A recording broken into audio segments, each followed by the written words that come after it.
It's a winnable fight. And to have Holly Holm on my record, just like I have Amanda Serrano on my record, I mean, that's epic. Epic. I mean, that would be a pretty cool resume to have right now. It makes sense. Who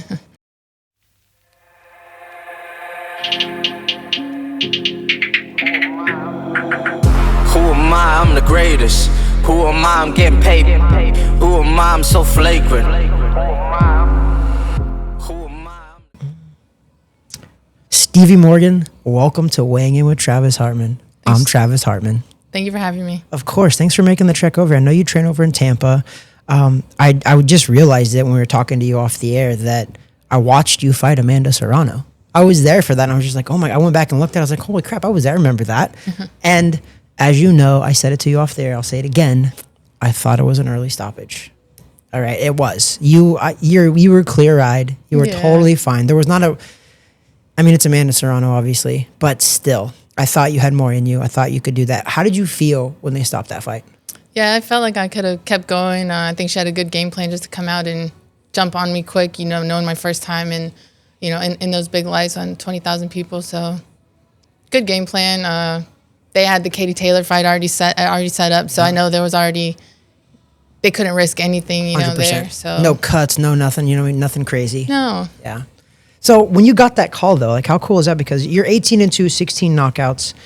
You're a world champion as well now, but we'll come up to that in a second. But the Amanda Serrano one, what was that like getting that call? I know the fight was in Tampa. It was when Jake Paul fought Mike Perry there in Tampa. And just a fight on that card, though. How cool was that? And you got to do it there, which you probably had a bunch of people there, no? Oh, yeah. I think we sold the place out, born and raised in Tampa. So that's awesome. Yeah. That was my Rocky moment. Yeah. So, when you got that call, though, did they give you plenty of notice for that? Did you have a little bit of a training camp for that? Or how soon did they call you for that fight, before that fight? We had probably a good 4 weeks. That's not bad. Not too bad, but probably one more time for Amanda Serrano, but hey. One of, probably the GOAT of women's boxing for sure. So when you got that call, though, what was it like? What were you just like, oh my gosh, Amanda Serrano. Were you like, yes, right away? Or were you guys say, let's chat with the team first and see what's going on with that? Yeah, I think they called my coach Monette first, and we were in the gym, and they didn't say Amanda first. They said, would you be willing to fight, on MVP at one of our shows or whatever? And we're like, yeah. And I think it was a couple weeks later they called back and coach called me and he was like, guess who they want you to fight? And I was like, who? Like Amanda Serrano? Like playing around? And he was like, yes. I was like, no way. So he was like, what do you think? And I was like, can a dog bark? Like, this is what we're doing it for, opportunity like that doesn't come around every day. So of course we said yes. What do you think about what she is doing for women's boxing? Because I know, so I trained a couple women boxers too. I trained a girl that fought Savannah Marshall. I took her all the way over to England to fight Savannah Marshall. So I know that the pay didn't used to be what it is now. How happy are you with what Amanda Serrano and really MVP and Jake Paul are doing for women's boxing? Yeah, I think it's they're like a match made in heaven. The exposure that they're giving women, and I don't know how the pay is yet, but the exposure and how they're promoting women and signing the women, like giving women opportunity, I think that's huge, and much respect to them for that. Yeah, you got to be part of that. You fought Amanda Serrano, the co-main event in Tampa, Florida. Yeah, so. It wasn't a fair shake, obviously, but it is what it is, right? I think you probably knew going into that even if it was a close fight too, you're probably not gonna get the nod on that one, especially when that mega fight like a Katie Taylor was set up already, and it was like Amanda Serrano fought you. Then Katie Taylor. Like, that's pretty cool. Like, you were right there. Yep. Like, you're at that, like, you're a win away from being a blockbuster. Don't think of it like this, but think of it like this. You're a win away from, I think Amanda Serrano made like $8 million for her first fight with Katie Taylor. And I'm pretty sure the last fight they made $14 million. Man. Insane. Right? Like, think like you're that right so there. Close. And then, though, now that is what it is. You fought Amanda Serrano. You lost. It is what it is. That happens. You're in the ring with the best. Like, that's by far the best. It's the greatest of all time. Like, how you can't even argue that, right? She's the best. But then you go on and you don't let that break you. And you go on, you fought, how many? You fought like a bunch more after that, actually. You fought 1, 2, 3, 4, 5 more times after that. You won a WBA Gold World Title. Exactly 1 year later, past the Serrano fight, we're in the ring for a WBA Gold World Title. Man, what a rebound. That's a testament, I think, to you, I think to your team, to not fold up after that. And a lot of people do get to that level, fight one of those really big fights, and then lose, and they just lose it all. Then they're just like, you know what, I'm not meant for this. This is just too hard. But you didn't. You regrouped. I mean, that's a testament to you as a person, but also like your team, the people that you surround yourself with, that you came back and you won a freaking world title, a WBA. Like, how cool is that? Yeah, I think a huge testament to the team. Of course, like we were back in the gym on Monday. Considering when did she fight Katie Taylor the first time in 2022? I believe so. Yep, the first one. So I was still an amateur. We went to that fight. So I was at the Katie Taylor Amanda Serrano first fight. The very first one. The first one. That's pretty. And cool. I was still an amateur at that time. Was that in New York? The first one. Yep. You were what were you doing out there? You just wanted to go to the fight. We went to the fight. That's pretty cool. Yeah. Wow. And you were an amateur, so you've probably been pro not very long then. 3 years. 3 years, and you already got this many fights. Dude, I'm telling you, 15 years ago, as a woman pro boxer, there's no chance that you have that many fights in 3 years. Just because there just wasn't that many women pro boxers, but now I just feel like there's a lot of women pro boxers. You're a testament to that. I mean, you have this many pro fights already, and you've only been pro for 3 years. That's freaking awesome. How many amateur fights did you have?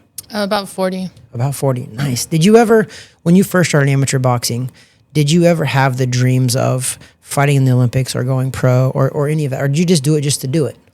No. So I did want to go to the Olympics. I'm one of those people that if I say I want to do something, like I want to go all the way. So I was like, I want to be amateur and I'm going to go to the Olympics. That's what I wanted to do. So that was the ultimate goal. We made it, we made it to number 3 in the country. So we didn't get that far, but we did fight we did a fight at the Olympic qualifiers and I lost in the semifinals. So yeah. Of the Olympic trials. Did you fight any women now that are pro boxers that have kind of went on to do anything special? Did you fight them in the amateurs at all? None of the current pros? No. But you fought Amanda Serrano, so I mean, that really sticks out there. So with that being said, now you won a world title. Who did you beat for your world title, by the way? Was it the Crystal Nova? Crystal Nova, okay, that was in Iowa, right? Yep. So you're in my neck of the woods, actually. So I'm originally from Missouri, Kansas City, Missouri. So Iowa just borders me to the north of there. So you beat Crystal Nova, who was 11-3. You stopped her in the second round. So with that said, July, that literally just happened. Yeah, I'm still. You just did that fight. Yeah. I didn't even realize that just happened. Last week, yep. That's insane. I really did not realize it was that soon. So, dude, congrats to you. Like, oh my gosh, like we should be having a party here. So what do you think about this though? So you fought and all your fights have been 10 2-minute rounds. How do you feel about Amanda Serrano really pushing that 3-minute rounds for the women boxers? Are you a fan of that or no? I am a fan of it. I think I was listening to your podcast with Christy and she was saying they fought 3-minute rounds back then. And I kind of did some research because I was never sure of like why the 2 minutes in the first place. Like, was it supposed to be to make it more exciting? But I guess it was just old rules, like safety concerns. Yeah. So I think there's more science now where you can do it. Yeah, we're training 3 minutes in the gym. We're sparring 3 minutes in the gym, so we can clearly do it. Yeah, I mean, I didn't realize it, but you have a choice. Like there's you have a choice that if you want, if the other person agrees, obviously too, but there's a choice. If you say, hey, listen, I want to fight 3 minutes, the commission will let you fight 3 minutes, as long as both parties agree to it. That's something that Amanda Serrano actually was very upset with Katie Taylor because Amanda Serrano said after the last fight, the previous fight before the trilogy, she said that they had a handshake deal where Katie Taylor was like, yeah, we'll go 3 minutes in the third one. And they didn't do it. And she didn't do it. Amanda wanted to do it, but Katie said, no, I'm not going to do it. Katie holds all the cards there, honestly. I mean, she won them all. She knows she won. So. And she can. I mean, she's the champion. Although I think Serrano was the draw, obviously. I think Katie Taylor made the money that she made because she was fighting Amanda Serrano. Because Katie Taylor's not drawing those crowds without Amanda Serrano. Equally, Amanda Serrano wouldn't draw as big of a crowd, but she still draw a pretty big crowd. So what's the plans next? I know that this just happened. July 12th, you just fought. And what are we recording? It's July 20th today. We're recording this on a Sunday at the Stadium Club inside the Carib Royale, which they just had boxing matches here too last Friday. So what's your next plan? Have you guys sat down and talked about it? I know it's very soon. You're probably just wanting to kind of relax. You just won a world title. But do you have anything in the works? So our weight division, I mean, there's a lot of champions now in my division. So there's a lot of big fights out there for me. But the fight that if I could pick anybody to fight, Holly Holm just came back and she's in my weight division. Yeah. And that's the fight we want. Oh, I mean, that'd be awesome. And she's with MVP, so like you guys should have a loose connection with him because you fought Amanda Serrano on an MVP card. Yep. She wants a belt. She's in my weight. She came back to 135. I mean, she's another legend I can share the ring with. That's the one I want. Dude, that's epic. 'Cause if you can get that one, listen, here's the deal. I think this can happen. I think we should manifest it right now. Yep. I think that MVP puts on shows. I think they've done 11 here at the Crib Royale, part of Box Lab. Holly Holm has been here. Holly Holm was here when Amanda Serrano fought the girl. She went 3 minutes. I forgot the girl's name, but Amanda Serrano was here. Ramos. I think Ramos, yeah, is when they were here, and Holly Holm was here for that too.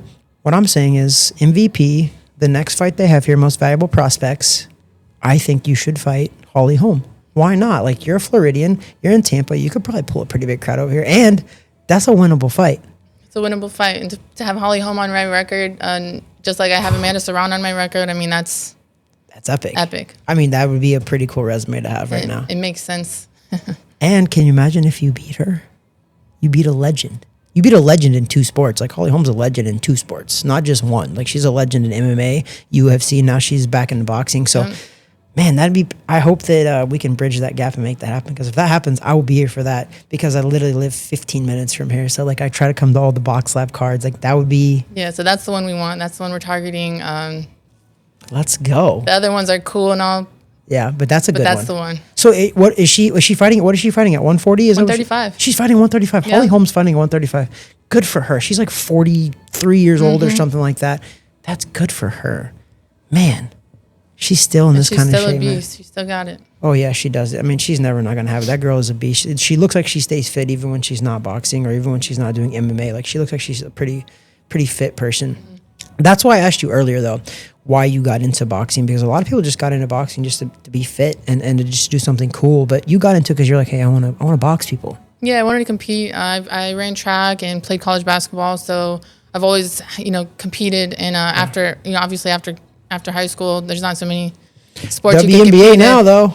Man, if I had my sister's height, my dad's 6'7", and all my sisters are over 6 foot, so I'm the little one. So you're kind of tall for a girl. So if I had got there, I would have made it, but didn't happen for me. I mean, but you're a world champion boxer though, so I think you did okay. Yeah, probably made the right choice. And then I played, the Lingerie Football League. I do remember that. When it first started in Tampa, I played for them, so I did that. Played football too. Mm-hmm. Makes sense now. Boxing, little combat, little football, like that's pretty cool. So, but boxing was your first love after all of that, or what? What was what's your first love? If you could play basketball, would you still play basketball? I would. So that I'm glad you said that, because actually my first love is basketball too. I'm a boxer and I've done it since I was 6, but basketball was my first love. I almost scored 1,000 points in my high school career. Wow. I had like 900 points. It wasn't bad. But I loved basketball. If it wasn't for boxing, I would have played some like smaller level Division like 2 basketball. Mm-hmm. I mean, because I'm short. I'm a white kid. I can't jump out of the ceiling, but I can shoot really good. I can dribble. I can pass. But basketball is my favorite. So I feel you on that one. And to see where it's progressed, the WBA now, it's like super exciting to watch. I mean, Caitlin Clark really and Angel Reese really transformed that whole thing, and they're making some money now too. Although I see they're fighting. Did you not see that? Not them two specifically, but there was just an NBA or WNBA All-Star game, and all of the girls are wearing shirts that say "Pay me." I'm like, don't shoot yourselves in the foot. This is the most relevant WNBA has ever been in the history of WNBA. Yeah, and now they're like, pay me more. I'm like, crap. Like, you guys got to chill out. Like, you're doing pretty. Although, Caitlin Clark is not making very much money. You know that directly from the Indiana Fever or whatever. Mm-hmm. She's making like 70-some thousand or something like crazy. Granted, that's still really good money for in a year, but compared to what like she's bringing in like so much money, her endorsements alone is why she's making a ton of money. I think she's like $10 million a year or something crazy. But her actual pay from the Fever, it's under $100,000 a year, and she's a superstar. Like, she's by far a superstar. So I do kind of get it. I hope that they don't shoot themselves in the foot, because I know a lot of people are going to see that. A lot of the older school people are just going to be like, you guys are making a ton of money, like, and I just started watching you, like, what the heck? Yeah. So I hope they don't shoot themselves in the foot then, and people like kind of regret watching them because of that. Mm-hmm. But who knows, man?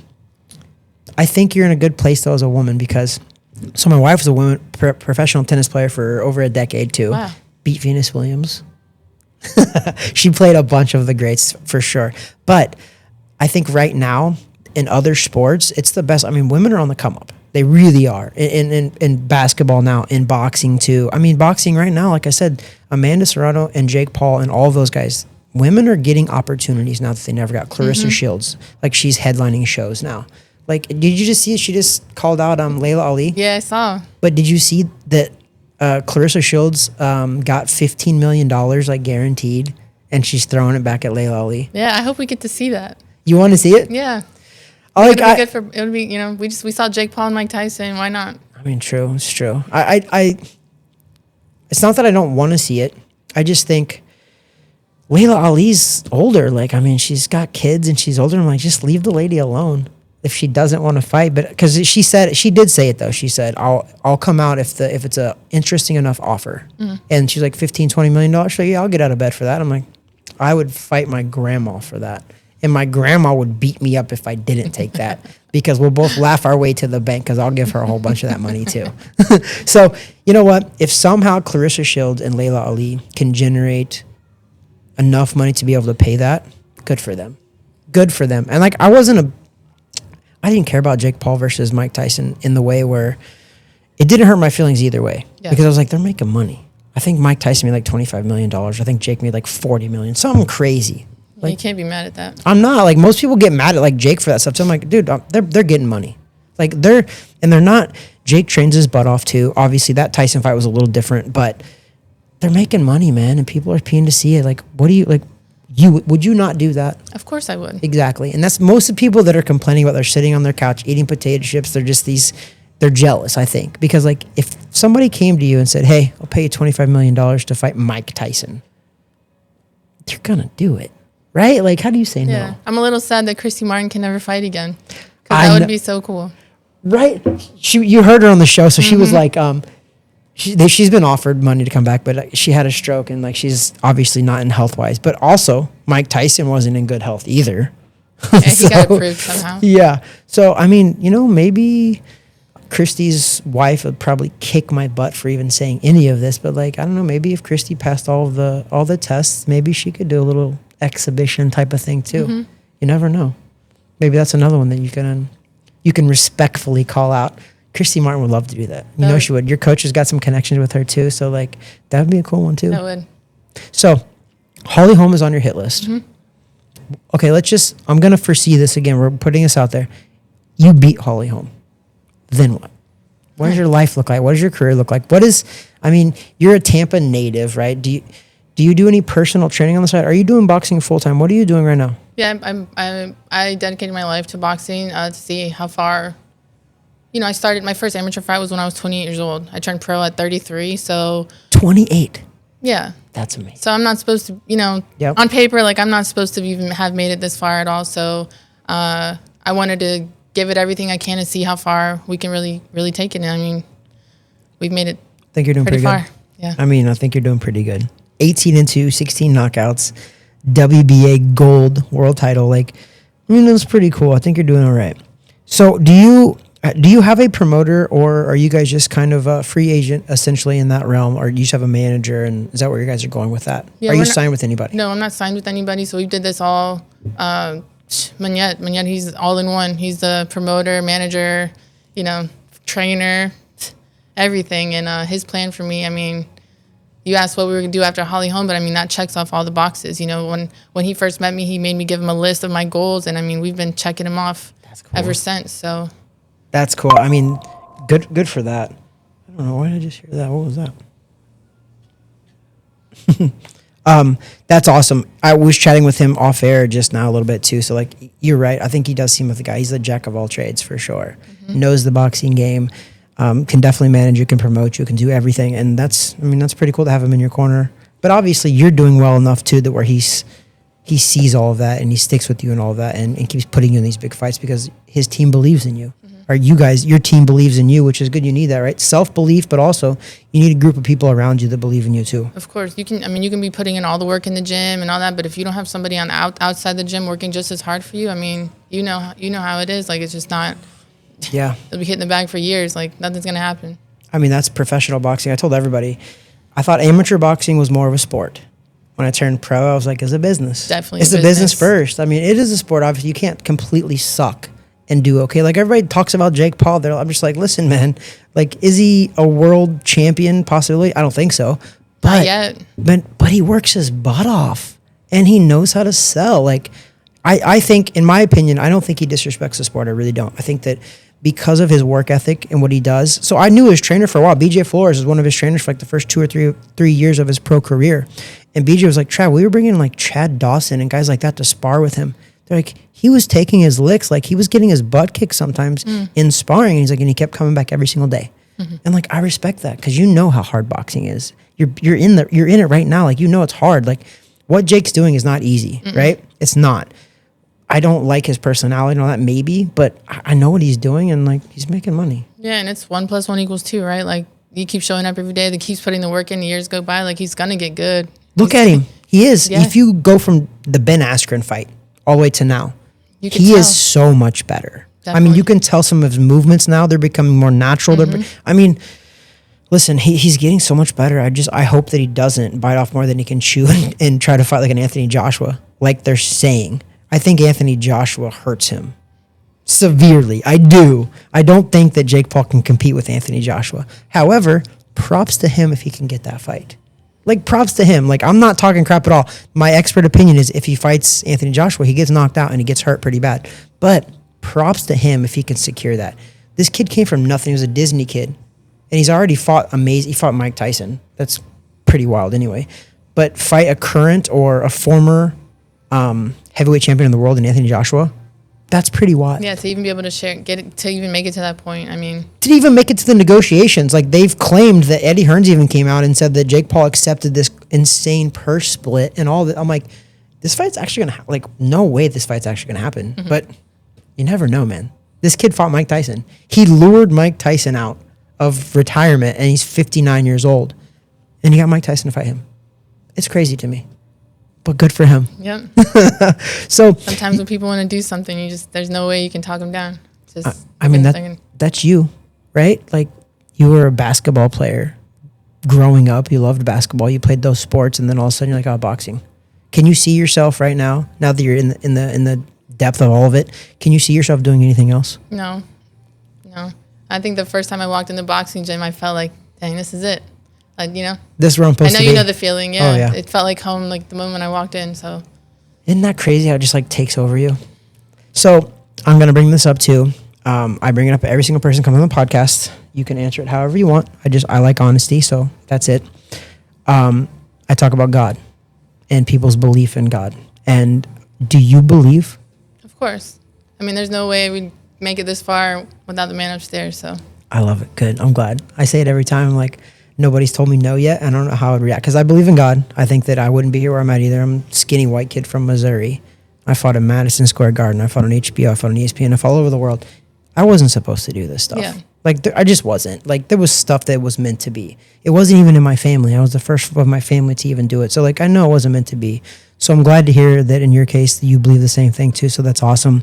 I'm glad that you have something to believe in. I tell everybody, I'm like, what if you don't believe in God? Like, what do you believe in? Like, where do you get your morals from? Where's this, everything that's happened in your life? How do you think it happened? Like, it wasn't by coincidence. yeah, you have to believe in something. I don't believe that. Like, I believe that if you don't believe in something, you'll fall for anything is the old saying. But I'm just glad that you do believe for sure.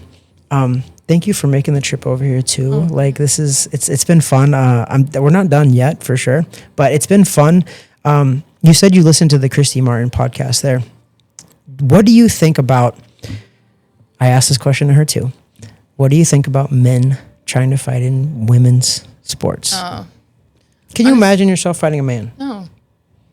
Like, I spar with men, but 13-year-old, 14-year-old kids are strong, just as strong or if not stronger than a grown woman. I think they should have their own category. I don't say they shouldn't exist. Of course, yeah. But let men fight men, women fight women, and let there be a whole nother category and let them fight each other. I 100% agree. Even Christy was like, listen, I have nothing against transgenders at all. If you feel you want to do that, that's fine. Yeah. Why can't we have another league? How do people think that that's like a problem? Like, just create your own league. Yeah. That's why women's sports even began too, is because they wanted to compete and obviously they couldn't compete against men. So what they did is they made a whole nother level, which was all women now. Women can compete against women. You have your own sports now. It's the same thing. You should do the same thing. I don't see why they won't. And I don't see why that's a bad idea. People say that. They're just like, oh my God, you're transphobic. I'm like, no, it's nothing to do with that. It's at just all. a man can't fight a woman can't fight a man. Like, A woman becoming a man and fighting a woman, it's like being on steroids. Right? I mean, I don't disagree at all. I think the science actually shows that too. Yeah. It's like, listen, there's a reason why, and you brought up a good point. And so when Christy Martin fought this girl named Samaya Anani, was her name, in 1996, I was like 13 years old. I sparred with Samaya, Wow. but I was 13 and I was holding my own with a grown professional boxing woman. But to be fair, I think she got the best of me for sure. But I was sparring with women. This is why I'm just like, dude, men are not supposed to fight women, for one. That's just wrong in general. We were sparring to get better, obviously, and we're also kids. I'm a kid sparring a grown woman. But I don't know, it bothers me because I also have a daughter. My wife also competed in professional sports as a woman. I don't want them have to compete against men. I think it's just wrong. Yeah, it's just not. There's no competition. Like, a man will beat a woman 9 times out of 10 every time. It's just bigger, faster, and stronger. It is what it is. We're born. It's just that, and then there's like nothing taking away from women. Like, you guys are phenomenal in your own ways. You guys can grow humans. So you're super women. Like, you can grow a human inside of you and push it out. Like, that's insane to me, for one. Not all women do that. I get it. But that you have superpowers. God gave you a superpower. God gave you the ability, whether you want to or not, to do something like that. It's like, you guys are superhuman. You guys are actually tougher and probably stronger than men, to be fair, in that realm. But we're born to do certain things. And men, our bones, our muscles develop differently.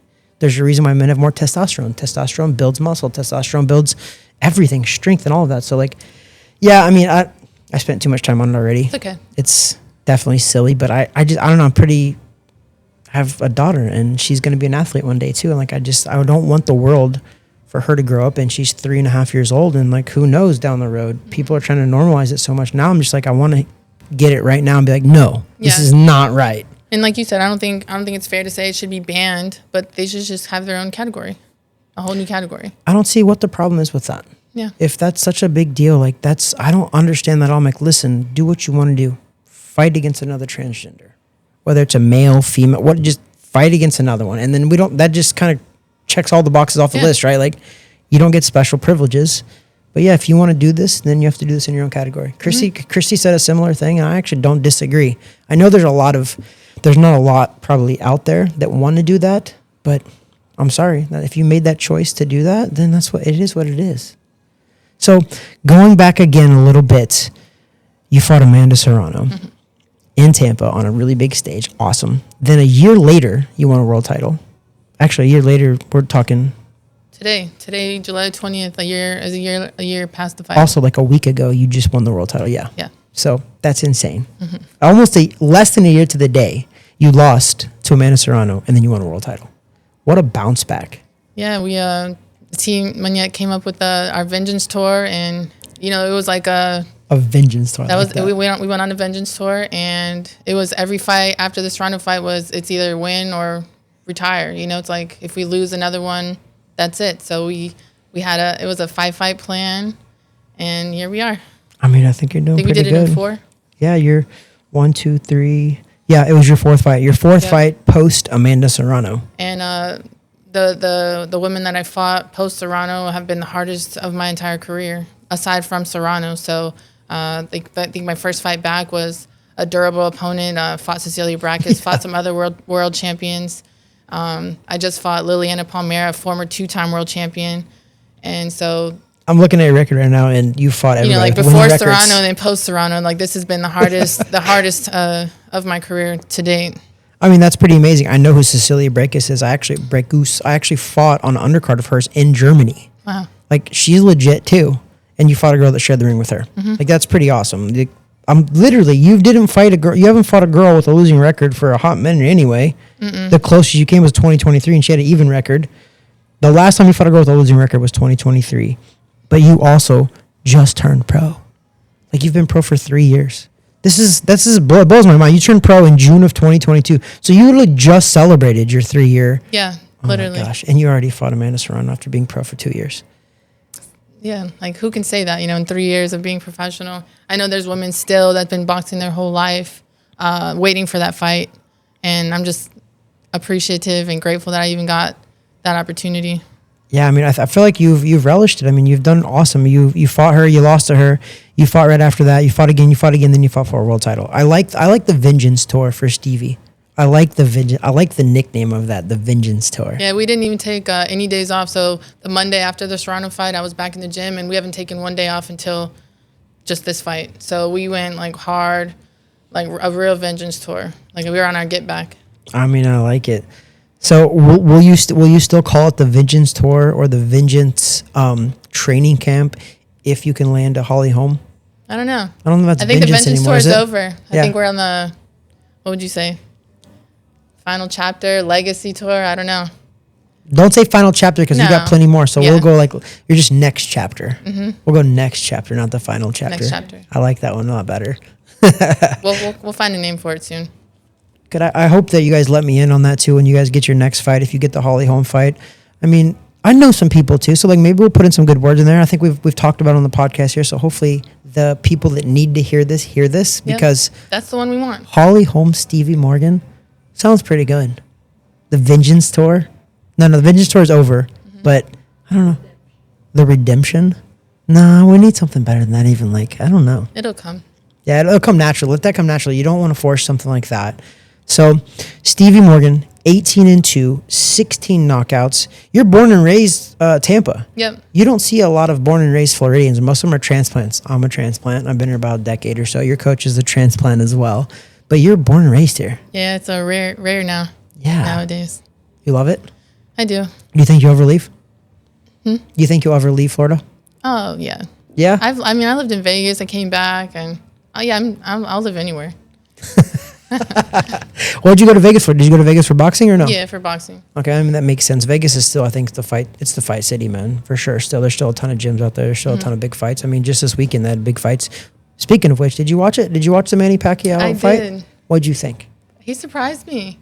Yeah, He did. 46. Wow. Kudos to him. Did you think he won or lost? Do you think the draw was fair? Honest opinion, come on. I don't know. I think he edged it. Not gonna lie. I did too. I scored it 115-113 for Manny Pacquiao. Yeah, I think he edged thought he won it. I did. But when fights are close like that, I tell you, like, it's not a robbery. It is what it is. Like I thought it was a 115-113 for Manny Pacquiao. That means I'm one round away from being a draw. And there was honestly, almost every one of those rounds were really close. Yeah. There was never one round that I was just like, oh my God, he overwhelmingly won. No, but I thought he edged him in almost 7 of the rounds. I thought he edged him. I did. Yeah. But if it would have went either way, it wouldn't have been mad. At all. It was surprising. Yeah, I think that the other team was surprised too. Mario Barrios, who's 30 years old, world champion. Manny Pacquiao's 46, hasn't fought in almost 5 years, coming out of retirement, and he chooses a world champion to fight. And look how he performed. He looked good. I mean, I don't know, man. I did too. I was actually pleasantly surprised. I was like, I do not want to watch Manny Pacquiao get beat up. I do not. That was my only thing in my mind. I'm just like saying prayers. I'm like, please don't let him get beat up. Please don't let him get hurt. And he goes out there and he performed. I was just like, so I don't know if maybe I was more surprised is why I scored it for him too. But I feel like a lot of Andre Ward, a guy that I love and respect, who's a commentator now, former pro boxer, undefeated. The guy's amazing too. He said the same thing. He's like, I had Manny Pacquiao winning. I did too. Yeah. What an inspiration. That's what I'm bringing it up to. Is like, you were such an inspiration too. You turned pro at 28 years old.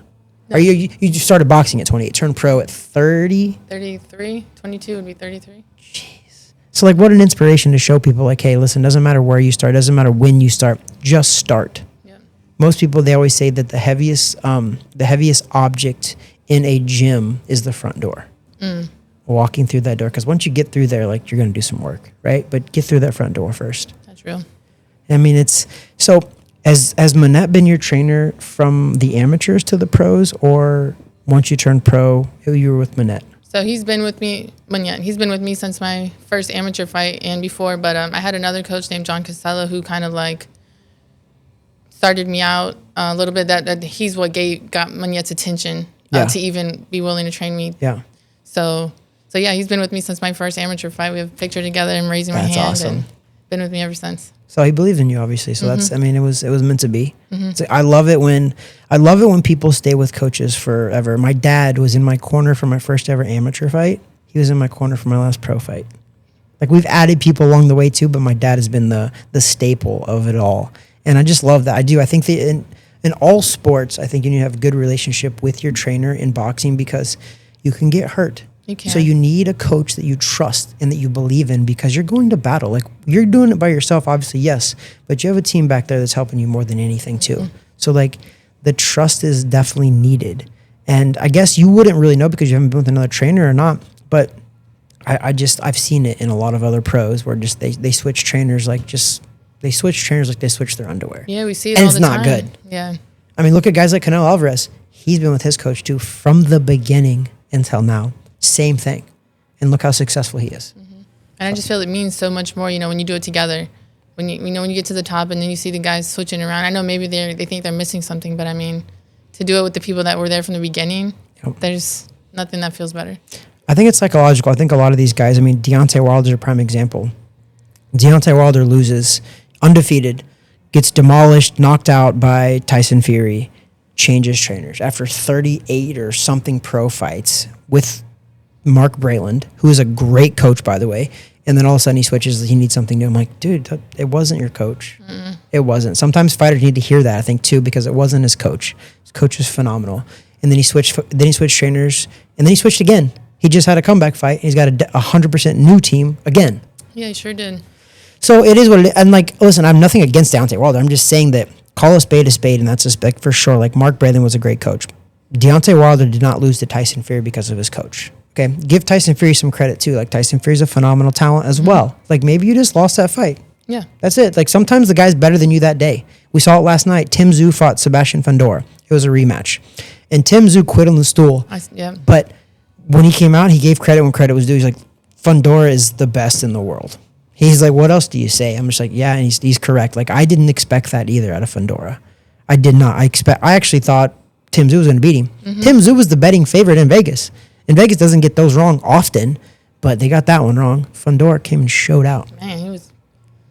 Was that not a great fight? Yeah, that was a good fight as long as it lasted. Gosh dang! And you know what? I'm emotionally attached a little bit because Tim Tszyu trained at my gym here in Orlando. Oh. He fought here at the Crib Royale, got demolished here too by Murtazaliev, a guy that nobody ever heard of at the time, but he was a world champion. But so I'm kind of like attached to Tim Tszyu a little bit because I just like him. He's a good dude. He hung out with my daughter, and like I was just like, he was so good with my daughter. So I'm like rooting for this guy. But the long story short of it all is that was an exciting fight, but he gave credit when credit was due. And that's what happens. Sometimes the guy was a better man. Yeah, I love Tim Tszyu. He's just a real fighter, Dude, he lost, but you know what? 100%. I think all of the fans would be like, I'd watch him again. Mm-hmm. And that's what you want as a fighter. Whether you're beating everybody, not everybody can be Floyd Mayweather. Not everybody can be 50-0. You know what I mean? That's just not realistic. It's not. You want to go out there and entertain people. This is the entertainment business. So even if you lose, you want people to be like, you know what? This guy lost, but he left it all out there. Like, he fought his butt off. And Tszyu did. I know that he quit on his stool, and a lot of the old school guys are just be like, oh, you're a quitter. I don't know. I mean, I wish he would have got out there, but I thought he was actually starting to open up a little bit and land some big shots. But so was Fundora. And I think maybe that's what did it. I think that Tszyu was like, I just hit him with everything I had, and he didn't even flinch. He just keeps coming. Man. So what would you describe your style as? Are you a come forward? Are you more of a boxer or counter puncher? What would you say if somebody asked you right now, like, what is your asset in boxing? Yeah, more like a boxer puncher for sure. I like that for sure. They should have let that fight go a little longer. Yeah. You didn't even get settled in. That was like second round or something, right? Like, it was insane. But I learned a lot, from the whole experience. But yeah, had I been able to get comfortable and land a punch, who knows if we'd be having a different conversation. Yeah. So it's just kind of always wonder.